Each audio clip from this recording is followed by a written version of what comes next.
Hello guys, good morning, welcome back to my mini blog. સવારમાં આવી ગયા છે નદીમાં ગાડી ભરવાનું. પિયુષભાઈની ગાયનો પાટો તૂટીને પડી ગયો છે ને અડી ગયો છે ટાયરમાં. એના પછી લગનભાઈનો ચહેરી મસ્તી હરી કરવા માંડ્યો ઠાકોરની.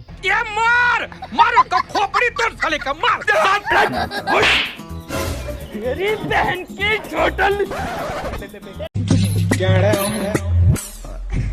एक बार धोखा खा चुका हूँ, दोबारा नहीं खाऊंगा.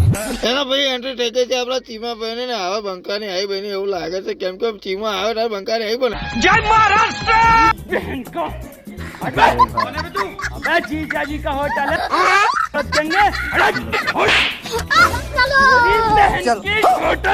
આ બધું તો ચાલ્યા જ કરશે. ત્યાં સુધી આપણે જતા રહીએ. લોગન લઈને આવી ગયો છે મશીન પિયુષની ગાડી પાસે, કેમ કે પિયુષની ગાડીમાંથી પાટો કાઢવાનો છે બહાર. એવો પાહો જીસીબી વડે. જીસીબી નું બકેટ નીચે ગાલીને કમાન ઊંચી કરવાની હતી, કેમ કે હમુડલ નીચેનો પાટો તૂટલો હતો. એટલે જેવું કમાન ને બકેટ ઊંચું કરશે એવો નીચેનો પાટો નીચે નહીં આવશે. અડધા કલાકની મશક્કત કર્યા બાદ ફાઇનલી અમારો જે પાટો તૂટલો હતો એ આવી ગયો છે અને બહાર નીકળી ગયો. એના પછી જોવા મળી અમને હોયામાં ચીજ જે ભલાભાઈના લાખ કોશિશ કરવા છતાં પણ હાથમાં ના આવી. क्या बात कर रहे हैं?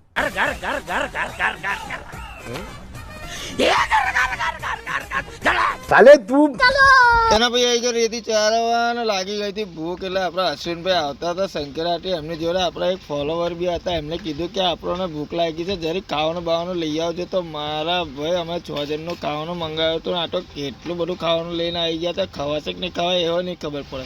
એના પછી એક બાજુ જઈને પથારી કરી દીધી છે.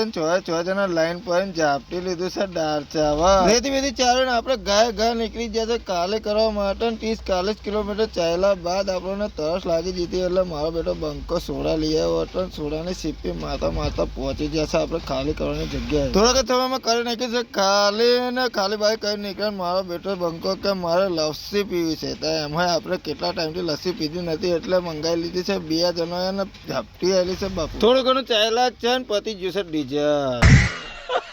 બંકાને મોકલી દીધો તો ડીઝલ લેવા. થોડાક સમયમાં ડીઝલ લઈને આવી ગયો છે અને પહોંચી ગયા હતા અમે ઘેર. જો તમને મારા વિડીયો પસંદ આવતા હોય ને મારા બાપુ લાઈક ફોલો કમેન્ટ કરતા જ જજો. કશું કરતા નથી એટલે ફટાફટ કરી દેજો.